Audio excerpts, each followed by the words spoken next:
with the TheoConnect.com podcast. We are here today speaking with a gentleman who I have a lot of respect for, have met online, Mr. Chuck Crisco. He's an somewhat fundamentalist Christian pastor, and since having psychedelic experiences and doing his own research and questioning, has now a different interpretation of the Bible and God and all of these, big ultimate subjects. So we're here today to kind of get his story, talk about his new views on things and how psychedelics might have influenced that.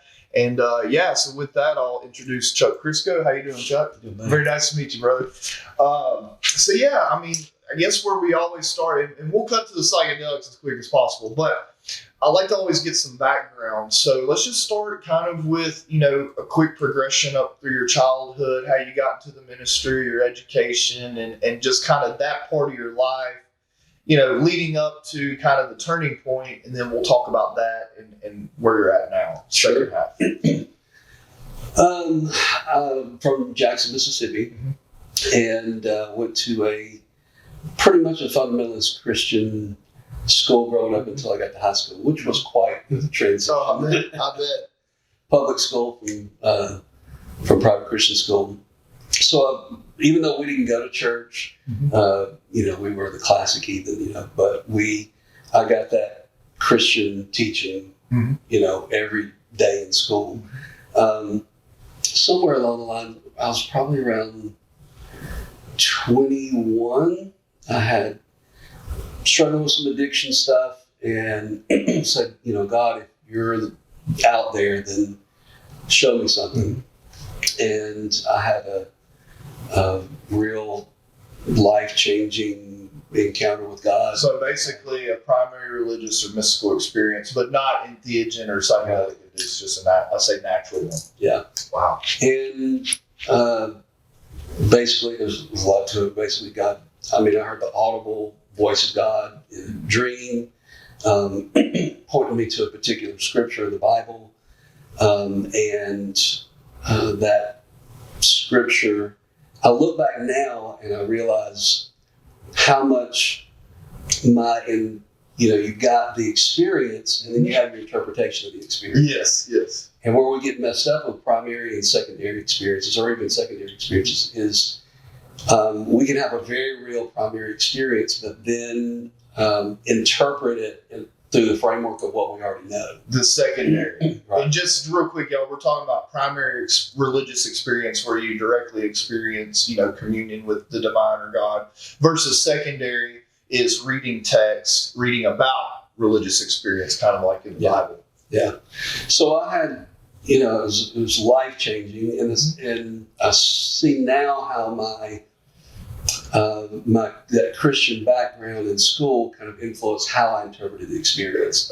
So, the scripture was Ephesians 4, 5, and 6. There's one Lord, one faith, one baptism.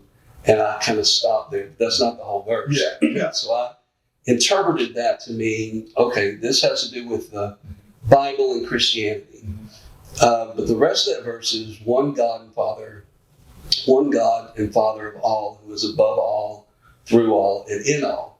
Now looking back, if I had honed in on that, it would have really shifted the direction of my life. Where you would have been more internalizing that God is within, and I guess like a lot of Christians or religions think about God as some transcendent being in the sky. Right. Which is the direction you kind of took. Yeah. Okay. Yeah. And I want to come back to that. Okay. That's a really good point there. Yeah. That I want to explore that. I went into ministry. I earned a Bachelor of Science degree in Biblical Studies, Master of Divinity degree, doctoral degree in ministry.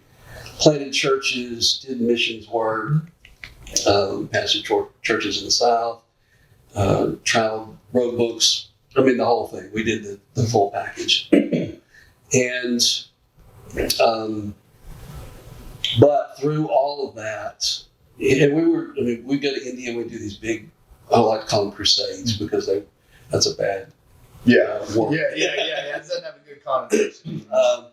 open air meetings. We had these Okay. big open air meetings, and we built wells for lepers. We did all this kind of stuff. We saw miracles. It was amazing. But through that process, I just had a radical commitment that when I preach on Sunday morning, when I read these scriptures, I want to know that what I'm telling these people is what this really says. Okay. So, Which might not be par for the course for a lot of right, pastors. which is what. Well, I can't speak for everybody else, but I know for they trained us in seminary on how to interpret the scripture. Okay. But then there was those very tools that made me dig in and go, oh, wait a minute, that's not what that says. That's not what that says. And that started to shift everything. For instance, like the whole topic of hell. Mm-hmm.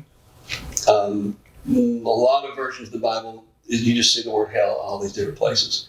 But in Greek and Hebrew, there are completely different words underneath those layers that are not being translated. So, I started questioning, what is hell? What does it really mean? What's it about? And you've got, Sheol, which in Hebrew just has to do with the grave. You've got Hades, which gets translated hell. But Hades was a Greek mythological god with a two-headed dog, I think. Yeah. I think you're right. You got Gehenna. Jesus never spoke about hell. He spoke about a place called Gehenna. And Gehenna literally means the Valley of Hinnom. It was a valley literally outside the gates of Jerusalem that Josephus says hundreds of thousands of bodies were thrown there after the destruction of Jerusalem. Okay. Their bodies burned. They were eaten with worms. I mean, it is the language that Jesus was using as a warning. It's a literal place. You can go there today. It's not a place called hell. Yeah. There's Tartarus. Tartarus was another place. It was like the abode of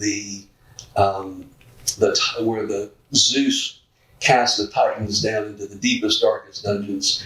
But all these words like this get translated hell, and there's lots of things like that. And so those things begin to make me. Not only was I questioning, I just couldn't line up with this is what this says, but this is what Christianity is teaching. Mm-hmm. And eventually, we couldn't feel like we had integrity and stay considering ourselves Christians and pastors. So we made that difficult transition. Oh, wow. But some people leave because, the backlash was, well, there must be sin in your life because how would you possibly leave? There's some secret sin. That you can't reconcile with. Or they would say, that you're mad at God. You got hurt by church and you're offended. Mm-hmm.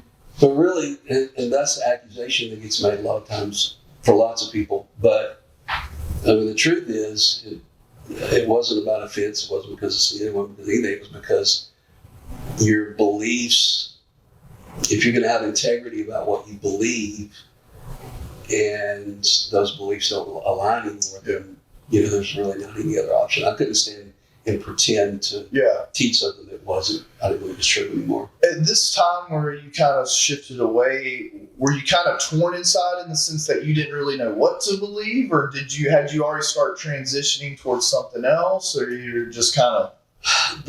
I think the challenge for a lot of people, my personality is a little different. Mm-hmm. So I'm chasing. My primary prayer all through Christianity was, God, show me the truth. Open the eyes of my heart. Wow. And the problem was, I felt like whoever God is did. So God was actually leading me out of Christianity instead of being offended about something. But it was some people. They make that transition. They have to. It's like a trapeze artist. Mm-hmm. They're holding on to the trapeze, and the trapeze artist doesn't let go of this one until he's reaching for the other one to grab the other one. And a lot of people, I think, stay stuck as they deconstruct their faith. Mm-hmm. They kind of stay stuck because they really don't have anything else to hold on to yet. Yeah. So they'll just stay where they are, but they're in confusion and, the problems that they're struggling with. That's just not my personality. So I didn't know. It's kind of like going on the road. You don't know where it's going to end up. Yeah. I dabbled with psychedelics while I was in early years, first year of marriage, a little bit before that. Okay. Had you started your ministry at this time? No, Okay. before all that. Okay. So I thought I got saved from all that. Oh, okay. All right. No, that makes sense. But I never had a negative experience, and there was very powerful experiences back then. But I didn't have a framework to know what to do with it. Okay. The only container I had back then was Your Christian upbringing, I guess. Christian upbringing, so it was something wrong with it, Yeah. as well as it was the party thing, the party idea. Yeah. So I didn't have a spiritual connection to that particular. Yeah. So gradually, my personality is to be the researcher. So if I'm letting go of this, well, where does this go? What does this lead to? Yeah. What does this mean? And eventually, a friend of mine introduced me to mushrooms. I had not ever tried mushrooms, and So this experience though was after you quit your ministry. Yeah. Okay. When you're kind of in that in between stage. yeah, still trying to, I'm researching consciousness, and I know all these things I experienced was real. Yeah. So we saw real miracles. We saw blind eyes open. We saw, cripples get up and walk. We had villages that we walk into a village and the whole village would come out. We would pray for everybody in the village and see crazy kind of stuff happen. And that was during kind of your mission work in India? Work in India, yeah. Okay. So I knew those things were true, but I also started to begin to sense that Christianity doesn't have a copyright on spirituality. Yeah. Because the same things that I saw that were happening there, I'm like, well, this guy over here, he's experiencing miracles and he's having spiritual experiences that are safe and good, and and so there's all these environments in which spiritual experiences are taking place in a healthy way that are just like Christianity. Yep. So, for instance, like the fruit of the Spirit. In Christianity, it is, exclusive, basically, to Christianity. Galatians, I think, chapter 5. You have the works of the flesh, which are all these negative things, and then you've got the fruit of the Spirit. And if you're going to enter the kingdom, you have the fruit of the Spirit. And the thing was, I saw Buddhists that have love and kindness and patience and self-control. That's what's fruit of the Spirit, all these really good attributes. Yeah, so it can't be limited to that religion. It has to be that either it's not true at all, or there's not this exclusivity that Christianity has, and actually there you find love and peace and joy and kindness and self-control. Patience, you find that in people all over the world who aren't even believers. Some of them are atheists. Right. Yeah, that's right. So spirit must be at work in everybody. That's right. So those kind of ideas opened me up to, there's not one rigid perspective about spirituality that is the defining characteristic of who God is. That's right. God has to be bigger than a religion. Yeah, even being able to be reduced down to even human conception. Yeah. Trying to put God in a box. Is it's just practically impossible because the box just keeps getting kicked out. So your mushroom experience, what did it kind of inform you of, this one that you're talking about when you're after your... As I gradually begin to experiment with entheogens, those experiences were, I didn't have some God come flying out of the sky, take me up in his arms and tell me something. But it wasn't, for me, it was introducing me to what I call realms of consciousness. Okay. So you start to realize, oh, Buddhists have been exploring realms of consciousness for thousands of years. They'll go into, they'll practice staying awake through, instead of going to sleep, they'll stay conscious through, their body will fall asleep, but they'll stay awake in the dream. And then they try to stay conscious even into deep sleep states so that they can explore realms of consciousness beyond what the normal person on an everyday basis experiences. And you got other, according to sort of the shamans who are, exploring these realms of consciousness. So obviously there's all these different layers and aspects to what we can know and experience through consciousness or spiritual realms that are not limited to just one experience that I had in the bedroom one night. I can choose to have those kind of experiences. Yeah, and there's and meet how the primary spiritual experience. Yeah, so let's circle back to that. We were talking about secondary and primary religious phenomena. As many people know, and the research actually buttresses the fact that in the proper set and setting, psychedelics and theogens can and will pretty reliably effectuate primary religious mystical experiences. And so, what we're seeing today is a lot of people are coming to them and finding their spirituality there. And in a large degree, as you're aware, coming from Christianity and other religions into more of, I would say, like a pantheistic kind of mindset.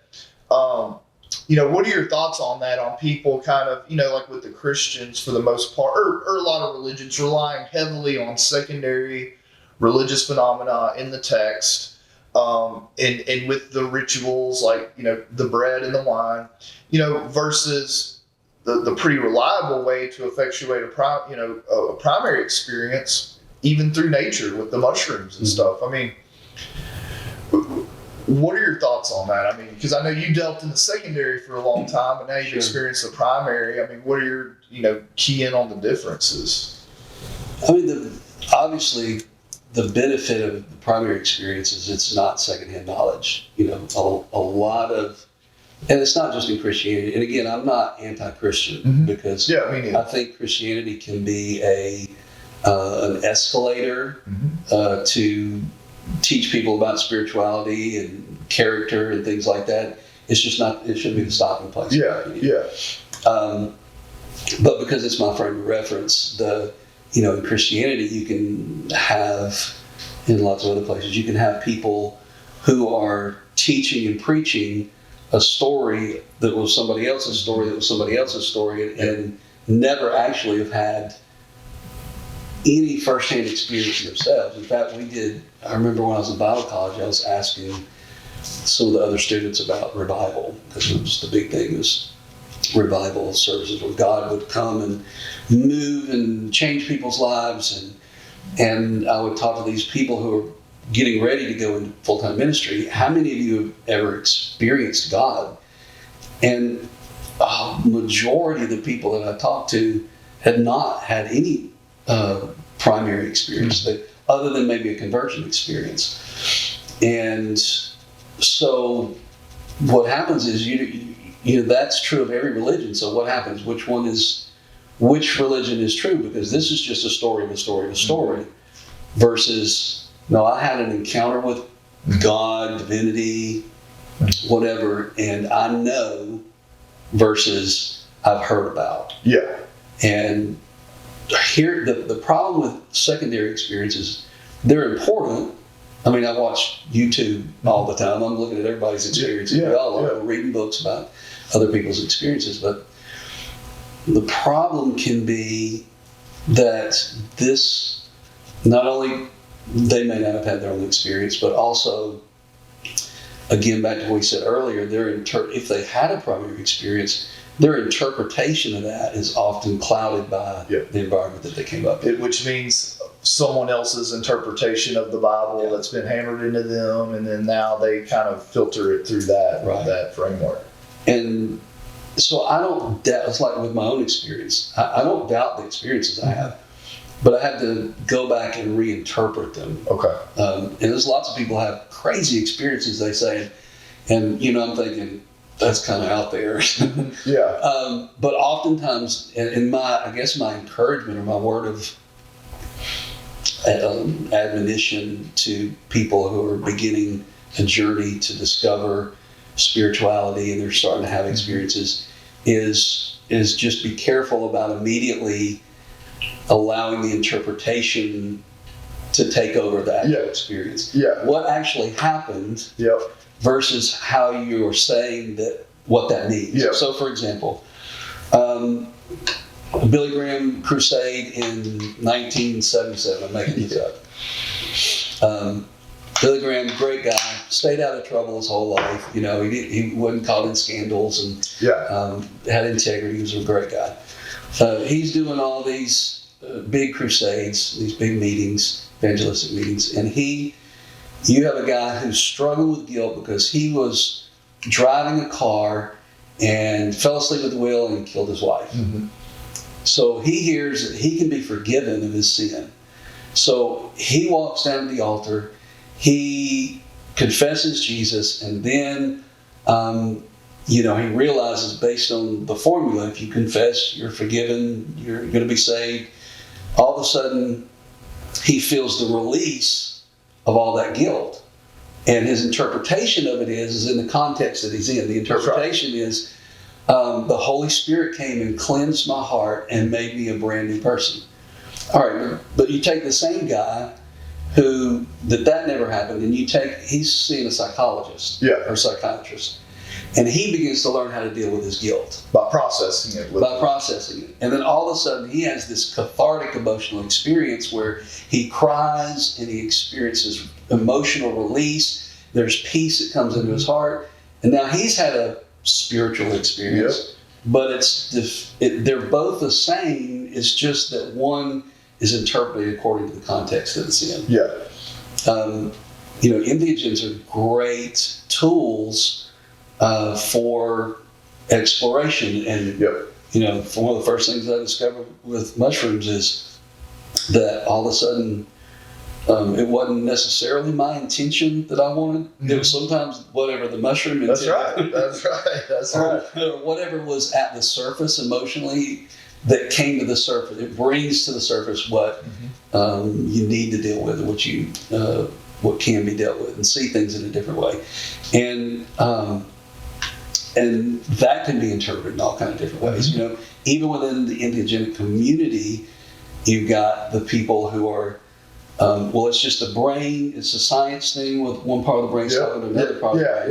You got another group that, it was, Shiva showed up and danced over you and gave you the experience, and you got another one that, has that was psychological release. Yep. So there's, even in that community, there's different interpretations of that experience.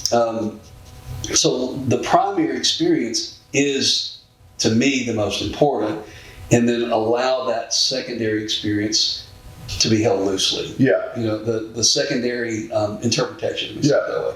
Let it be held loosely so that as you go, your interpretation of that might change 2 years from now, and you might see it differently. So that's how my experiences have been. I mean, lots of integration. A lot of my integration is examining different interpretations of an experience, and then finally resting on something. It takes a while. Finally resting on something, a theory that makes the most sense. And again, it's still just a theory because a lot of it's the great unknown and the great mystery. And one thing I always say is that, we have integration providers in the psychedelic community. And to me, they're really no different than a pastor or preacher or minister, in the sense that, instead of going over in a book a primary religious experience, an old one, trying to make it make sense to your life, you literally having your own, and then working with an individual who's hopefully trained and qualified to help you kind of make sense of that, but also on their part, try not to intrude and put their interpretation too much in it. I guess is a delicate balance that integration providers need to take, but perhaps that pastors and preachers and stuff probably do try to kind of put their interpretation for people. It's kind of like, my wife used to do a lot of dream interpretation, and she'd have people say, come and interpret my dream. And she could provide some boundaries of here's what this might be like, here's what this might be like. But the real question is for that person, what do you feel like that dream for you means? And that takes the ownership of the experience off of somebody outside of you, and it puts it back on the individual to process that and discover it for themselves. Yeah, incredible. And to just backtrack a little bit, so you were talking about whenever you were in school, and a lot of these people that were about to go out and active ministry never had a primary experience. My question is, this is A, do you think that some of those people, perhaps if they were to engage in theogens, might I'm sure it would have helped them to have an experience that might have informed them, but again, like we were saying earlier, they would have been probably interpreted it within the framework of Christianity. I mean, what are your thoughts on that? I mean, could it have been a, because what I'm getting at is, could Christianity adopt this? I mean, at least to the extent that pastors and preachers get to have a primary experience that can hopefully bleed out into their congregations. But A, do you think that would help? And B, is it something feasible that at least some Christian sects would be open to adopting? What a question. That's a Pandora. I know, and just answer to the best of your ability. Great question. Yeah, I love the question. Yeah. I think a lot of it determined because there's 40,000 different denominations just in the world. Yeah. And so they all have their backgrounds, their perspectives, their kind of culture. Yeah. And so if you're talking about like the fundamentalist who is brought up that he's afraid of going to hell if he doesn't adhere to a list of doctrines, whether they can be the real, you can actually find them in scripture or not. I can see the fundamentalist guy going two different ways. On the one hand, without a doubt, internally, because fundamentalism it's an exterior religion. So by that I mean, this guy he's seeing God outside of himself. Mm-hmm. And so he has this person outside who he's trying to live up to that person's expectations and so forth. And so there's no sense of divinity and connection. There's all kind of emotional issues, and everything in fundamentalism makes you suppress who you are and behave in a certain way. Okay. Yeah. So it's behavior modification and a suppression of your problems, which is a psychological formula for a really bad one. That really is. Man. But that guy could go two ways. The fact that there's such turmoil, whether he's aware of it or can label it or not, that's there, means that it's right at the boiling point. To where it can come up. So he's a prime candidate for an experience with God in whatever form, entheogenic or otherwise. On the other hand, because of the fear of violating a doctrine, whether he'll cross that threshold. Yeah. I tell you what would probably be the way for that particular group that it would happen. And you're talking about fundamentalist Christians. Would be medically. Because if you had a doctor that said... Oh, here we go. Yeah. If you have a doctor that says, take this medicine, they're all about that. I mean, that's not a problem. And so if that was offered at some point as a solution for depression or something else, I think it would be a way to introduce that. So they would kind of unknowingly step into an experience that could really just shake the whole foundation of their belief systems. And so on the, how do I say? Ontological shock. Yeah. There are other people, I think, if they knew that there was, historical precedent. Yeah. There began to be churches that would spring up that integrated maybe Christianity with entheogens, because we do see that in history. Then I think there is a community that could develop around that for sure. But I don't think most people understand how people's relationship to religion can be not logical. Yes. It's very much it's an emotional experience. For us to leave Christianity, you're not giving up a religion like it's a part of you. You're giving up an identity. about who you are. Yeah. So this identity, this sense that, for us, we spent 25 years just in the ministry part, plus education, plus, school, growing up. And you're basically saying my whole life meant nothing. Yeah. So it's hard for people. It's hard to give up, whether it's a particular belief within that system or the whole thing. It's really a challenge because your identity gets tied to that religion, and you can't see yourself separate from that. Yeah. One of the benefits of it, whether it's Christianity or entheogens, is it begins to teach you to live from the inside out. That's right. And if it's from the outside in, then I've got my concept of God that I've got to convince you. It's a war of concepts. Yeah. My God can be your God. Yeah. And so I've got the truth about this God. I'm going to convince you or violently force you into subjugation. That's also happened many times. But if you start learning how to live from the inside out, then it's God is all above all, through all, God's everywhere. God is the fabric of reality is made of God. Yeah. And so now you're living from the experience of peace instead of trying to do something to get peace. I'm living from the experience of joy rather than I'm trying to do something in order to get joy. That's right. I'm not trying to find God. I don't have to live up to a standard to get God. Yeah. Oh, God is everywhere in everything. So you can't be lost. Yeah. So, because he's everywhere. Yep. I know people talk about. So for like Christians, it's hard to imagine that some of these things like stealing, adultery is actually still of God, because if God, God permeates everything. So right. it is all God. They would never be able to say, oh, that murderer, he's away from God. But really, in reality, what entheogens have taught me is that it's all God. Right. And the beauty is if that person would become more aware of who they really are, and that connection that already exists, then some of the things that they did wouldn't happen. Yeah. There would be, you learn how to love yourself rather than, and I'm not saying that having an objective picture of God that loves you isn't healthy and helpful. Yeah. But in reality, you still have to believe that this God loves you. You're still having to do something or believe something in order.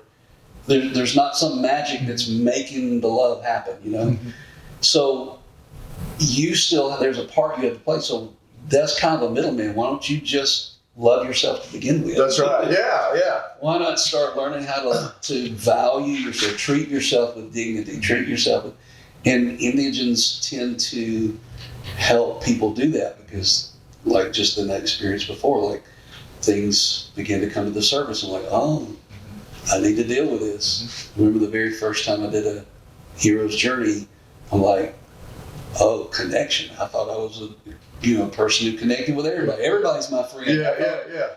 And the very thing that came up was connection, and I realized, oh, I'm connecting superficially. Yeah.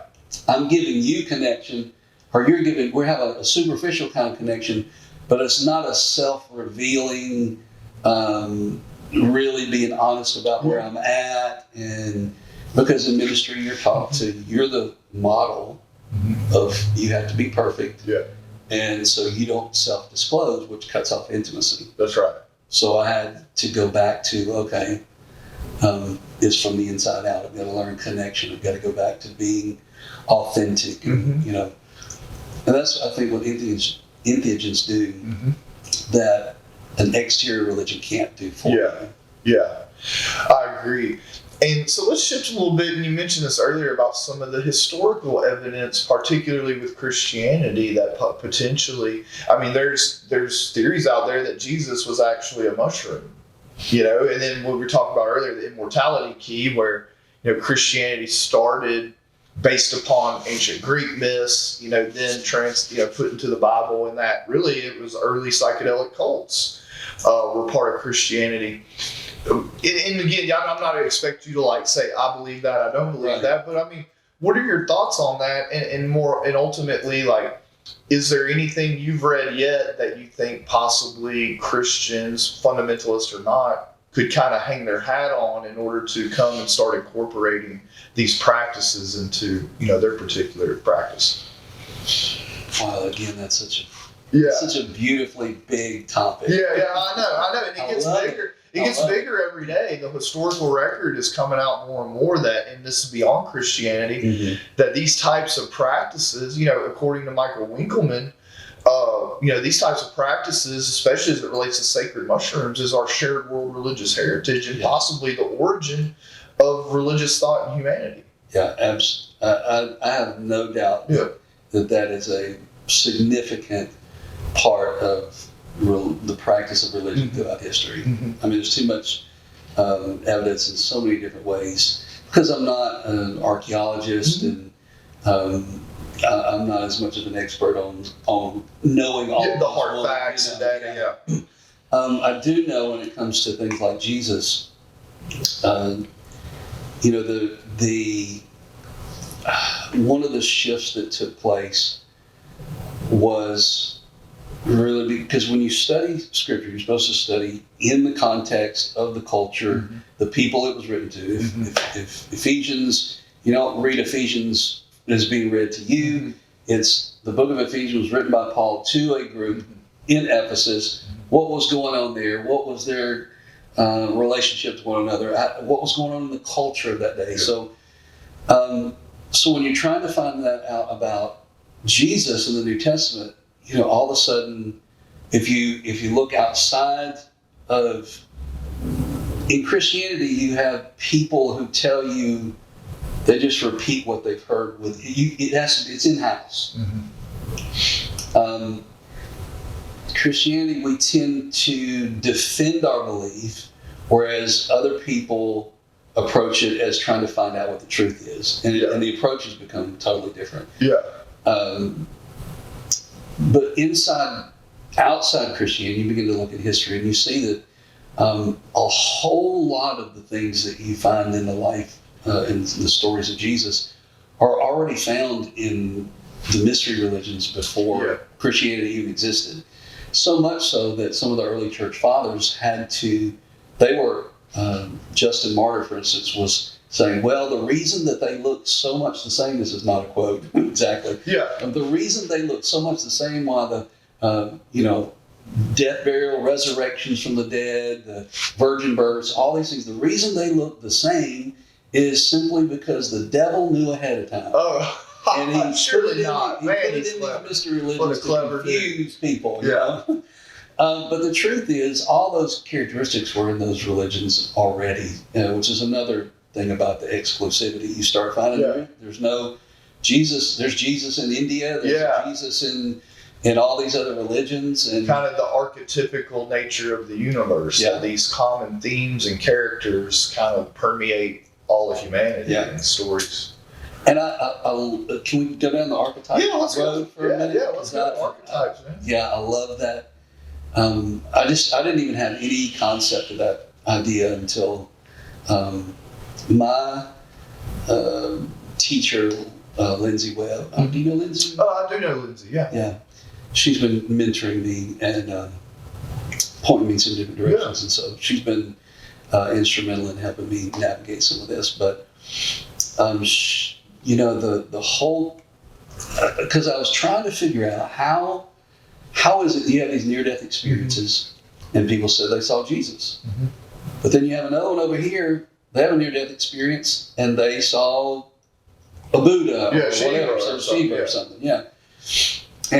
And so did that prove that Jesus was real because of that particular person's primary experience?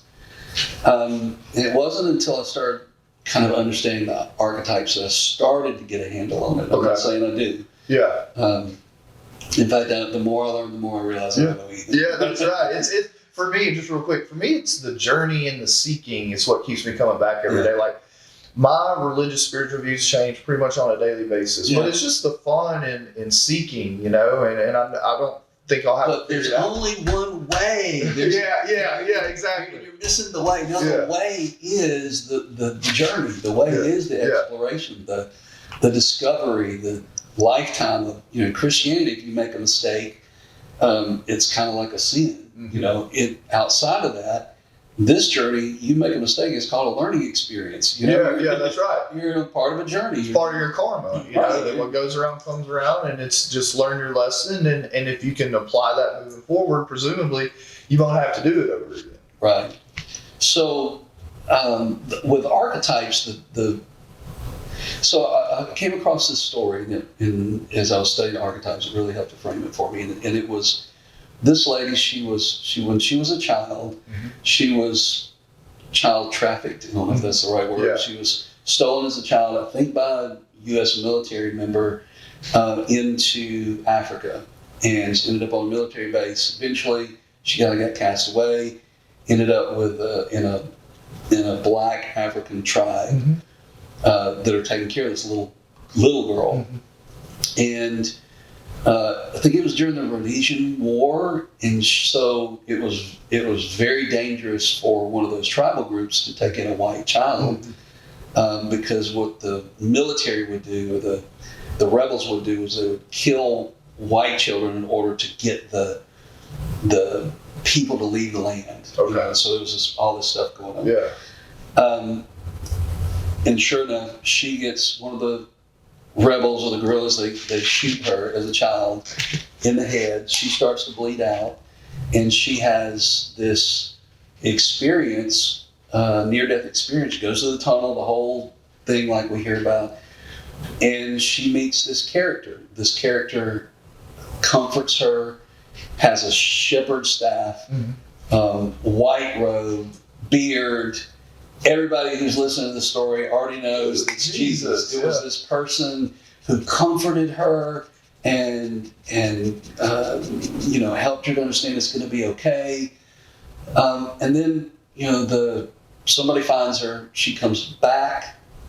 They start nursing her wounds. A couple of days later, she's still real weak. Another military thing happens. She's trying to run away. She falls. Starts to bleed out again, has a second near-death experience. This time, she has this encounter with this blue being, mm-hmm. that's so powerful that she said, and I don't remember exactly her words, but it's something to the effect of, like, one word could dissolve the universe. Like, that kind of power. And this blue being that's telling her, you have to get up and move forward. You have to get up and move. And so through the night, this little girl crawls until she gets to safety for hours and hours, just trying to stay alive. She had no religious background. She had no trainings. Nobody taught her about these things. She didn't know anything about Christianity, which she realized later on, oh, that's Jesus. Yeah. Nor any kind of Hindu religion. She realizes, oh, it's Shiva. Yeah. And yet she has these experiences, and they're real.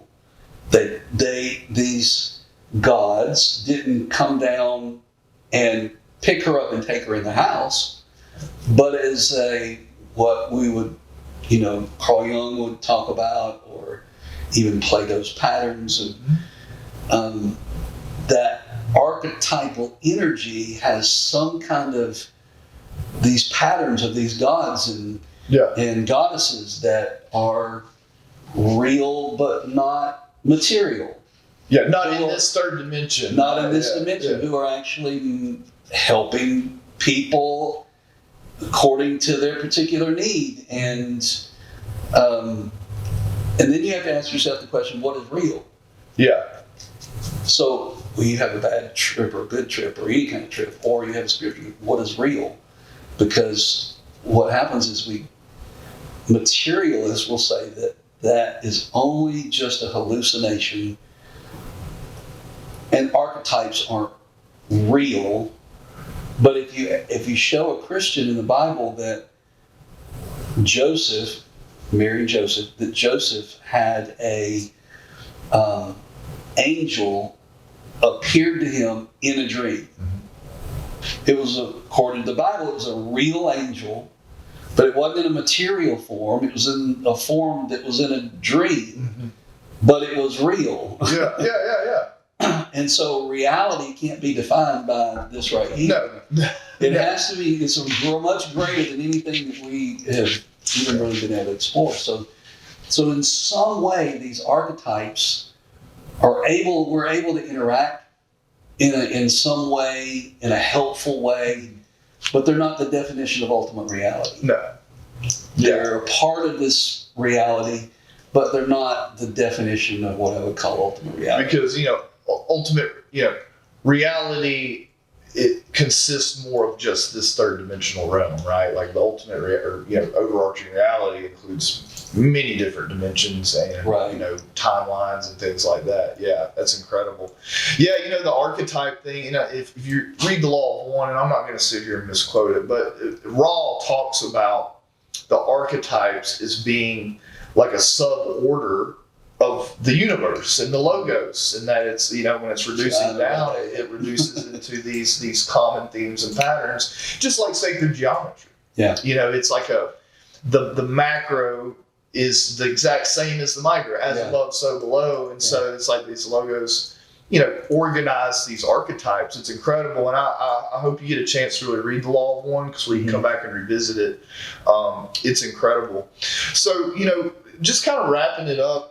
For right now, we will come back and do more videos. So one of the reasons why I wanted to do this video, Chuck, is because, through my experience in the entheogen space, plant medicine space, there's a lot of people who, with Christian upbringings, who come, usually because they're suffering, mentally, emotionally, sometimes probably physically, and come to the medicine and have these God within experiences, and then, come out of it, one, knowing probably that their filter is not correct, that what they've been brought up and taught is probably not a good, valid explanation or able to explain what they experience, and usually have family or other people who might be shaming or guilting them.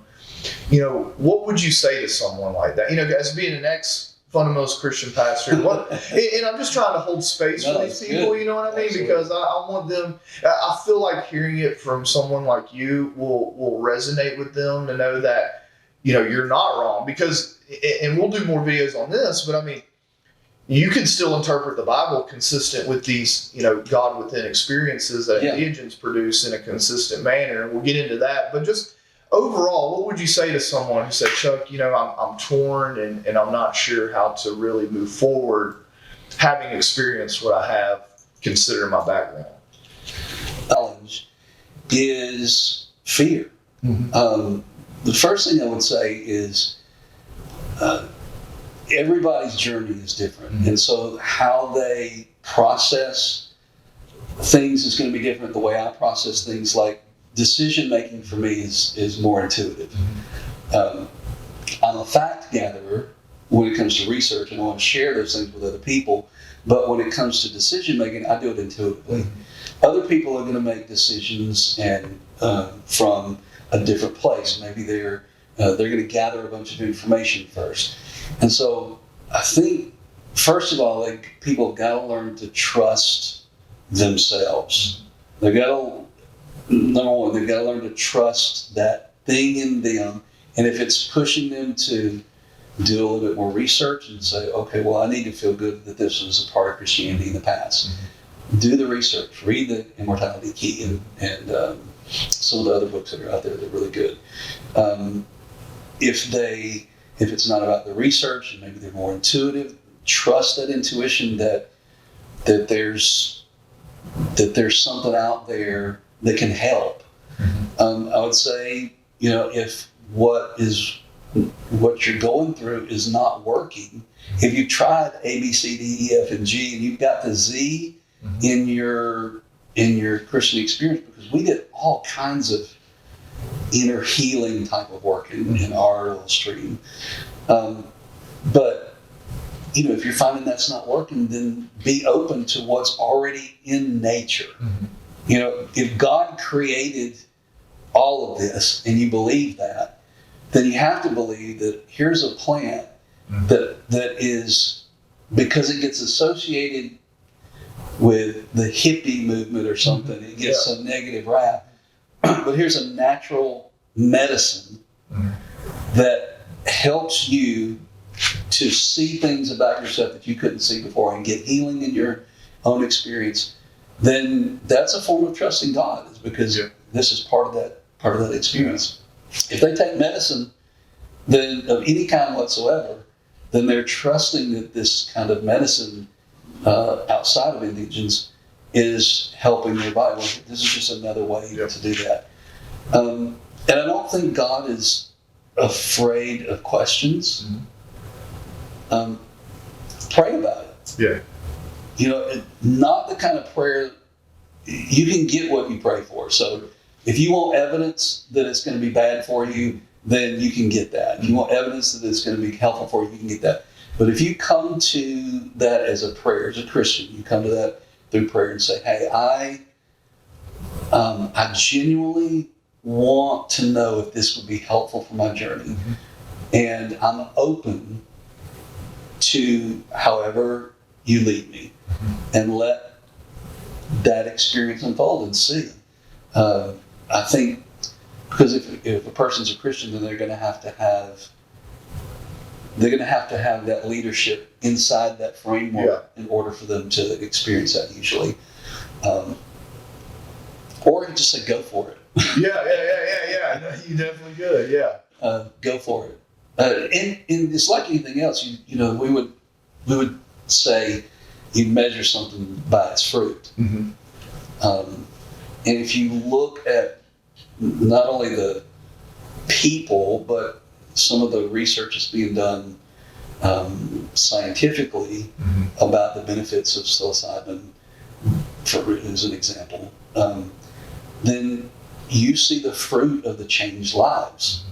And when people, they're kinder, they're more connected with nature, a sense of divinity, all those things. You're looking at the fruit. If you judge it by its fruit, well, there's the fruit. And that gives, I think it gives a person who's trying to make that transition or wanting to explore that some confidence to make that transition, to try it. Incredible. So Chuck, I'm sure being, well, as an ex-Christian pastor and then also being kind of in the online community, you know, a big thing now, especially with entheogenic churches, is people coming having experienced religious trauma. And now, I'm sure in an abstract way I knew about this prior, but I started hearing and reading some of the stories about, and again, this transcends all religions, but there's been some particularly heinous stuff that Christian churches and pastors and communities have done to people, and most of it's psychological in nature, right? And, you know, I just want to say, did you ever see any of that occur, and what are your thoughts on that? I mean, just whatever you have for us, because it'd be interesting to hear your take on that. You know, because I didn't grow up in church. I didn't have a church background. I had the Christian school background, but we didn't go to church. Then when I became Christian, immediately went off to Bible college. So I'm immediately in Bible college, seminary, doctoral studies, all that kind of stuff. And so even though I had to participate in church while I was in Bible college, it was required. You know? Once I never really. I don't know that I had some pastors that were very helpful in my life. But I didn't grow up in the church community. So my first experiences primarily pastoring was me doing the pastoring. Okay. So one of the things I was the most surprised about when people would come in for counseling, you know, you had the marriage counseling, you had people wanting to know what to do about their kids and having problems with their children. What should they do? But more than anything else was people who were coming to me with their experiences in church that were traumatic. Wow. From And this was like in your church, right? So this was happening in the congregation, and you weren't acutely aware of it at the time. No, they weren't happening in our congregation that I'm aware of. Okay. But they would come from other churches. See, in Christianity, we evangelize, but what that really means is we take people from other people's churches and come to our church. Okay, yeah. That's the capitalist way. Exactly. So you got people coming from all these other churches into our church, and they start coming for counseling, and I made it known that I did that, and so people would come in. Because psycho-spiritual counseling is a very common part of running a church, right? As a pastor. Is, and even though the DA might not think that it is. Some people would call it discipleship. Okay. Other people would call it counseling. But in form, it's essentially the same thing. Yeah. But that was probably the main thing. I would hear stories, and of course there were stories of people growing up and the difficult things. But there were lots and lots of stories about the way people were treated and the traumatic experiences that they had. It's like guilt and shame a lot, right, for stuff they did or that was done to them. Yeah. Or the way they were treated, and people get offended going from one church to the other, and so I saw that too. But there were real traumatic things in how spiritual leadership treated, because again, not all of it, but a lot of the context tends to be very controlling. Yeah. Because we have to control the message. That's right. We have to control what you believe, and we have to control your behavior. So if you want to stay as a part of this organization in most places, you have to line those up. Mm-hmm. And if you get out of line in any way, then you can no longer be in leadership, a part of the church. Yeah.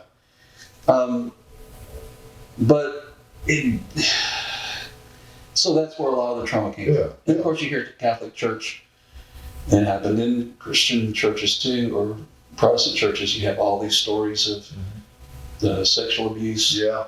We had to be real careful about who we let. We screened every person that worked with children. Yeah. In order to protect the kids. But in terms of, is it common? Yes, because that way of looking at the world does tend to produce that. Okay. Both directly through leadership influence on people's lives and the belief system, but I don't know how to help anybody in it right now. I would just say they need to be honest about their pain and their trauma and not stay in it and get the help that they need, whether it's through indigents or psychologists, psychiatrists. Don't let an idea of God hold you in bondage to some kind of religious trauma that's ruining your life, and you're going to waste years of your life in something that you're never going to get free of in the context that it's in. Get the help. Yeah, absolutely. Well, I appreciate it. Yeah, I just wanted to ask that because I know people have experienced it. So one last thing I want to cover and just ask you about before we wrap it up is one journey I had kind of early on in my transition. It was relayed to me that the reason why humanity is in such a pickle on many different levels was that medicine and science separated from spirituality and religion, and that basically people looked for their answers to questions in healing from man and science versus, the way I presumed it used to be was mostly relying on nature, primarily to provide those things for them. And so now that we've had this big separation, and it kind of struck me earlier when you said that, Christian, I know this is true, is that if a doctor prescribes it, oh, there we go. It's like a man-made hard science, and by the way, the same science that doubts everything that you say about your religion. Let's rely on that. That's good, and we can do that. Right. But now I see with psychedelics emerging back, where science is actually acknowledging that these are religious mystical experiences, aspects of which we cannot explain, but however are some of the main drivers of positive change in people, post session, post ceremony, whatever you want to say. What are your thoughts on that? I mean, do you think that kind of merging back of science and medicine and religion and spirituality is a good thing? I mean, how do you see that? I do think it's a good thing. I think it was a good thing to separate too. Okay. The reason being is because anytime religion becomes more fundamentalistic, Mm-hmm. and by that I mean it's a creed, it has to be, this is the way it is. Yeah. It's a certain framework, and it can't be outside of that. And with the Catholic Church, that's what it had become. Yeah. And so science was limited. Galileo, go down the line. Yeah. Limited by the chains of religion and their view and their expectations. And so that separation needed to take place so that science could take off, explore the universe in that way. But that doesn't mean that they need to be divorced forever. I think what we are seeing is a return to that incorporation. And I would just say, even with entheogenic churches and things like that, as long as they don't become rigid, Mm-hmm. then they'll stay helpful. Our tendency is to start to categorize and build That's it, right. narrow it down. But if entheogenic churches can stay flexible, and I'm helping you on your journey to God, I'm not going to define God for you. Then you've got that science and medicine and spirituality are all coming back together in a healthy way. What I've noticed in my work in this area is that, these entheogenic churches, really it's no one's going to tell someone else what to believe, right? And that's the thing about the entheogenic experience. It's very individualistic, right? And like maybe we help each other try to interpret experiences in integration groups, but really they're coming together to just hold each other's hands and walk each other down their own specific path, and it really creates this very beautiful community where, if someone does wrong, you're not like cast from the group, you know what I mean? Like, let's sit down and try to figure out, what's going on type thing. And, a lot of people that I've dealt with have a lot of, when I say the word religion or you want to start a church, oh man, they don't like those words. And, here's my deal about that is that, look, I think one step along my path has been to not let anybody else define concepts or things for me, right? And I just see, hopefully it doesn't go too far, but I do see an opportunity for entheogenic churches really to redefine, in many ways, what religion is. Yeah. The community part, and I'm not saying in positive, negative about the spiritual part, but if it was just a community, and provide, we've lived in Florida here for 4 years. The hard part of not being part of a church anymore is the community. There are relationships and connections that you can build that are supportive, life-giving, encouraging. And some people stay in churches. They don't even believe the beliefs anymore. They stay because of the relationships. And so absolutely, if the entheogenic community can provide churches or community spiritual groups where there's unconditional love and we're supporting one another and we're helping you on your journey, we're not controlling you, and those pieces to it, then what a life-giving experience. Absolutely, that's what everybody craves, is that sense of family, people who love each other and will walk with them on their journey. I'll never forget the first time I ever went to a sacred ceremony. When I got out of my car, 3 strangers I'd never met came and hugged me and said, "We're glad you're here."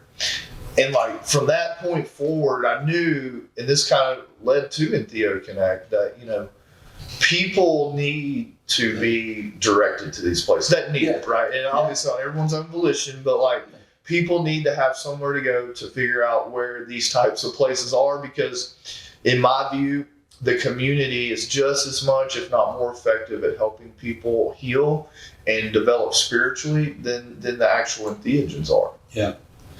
Those relationships are invaluable. They're so important. And let me just say again, as I was thinking earlier, I'm so not anti-Christian. Yeah, no, me neither. I'm not either. But I am, I want to clarify people's faith. I'm not criticizing them, I'm trying to clarify for people.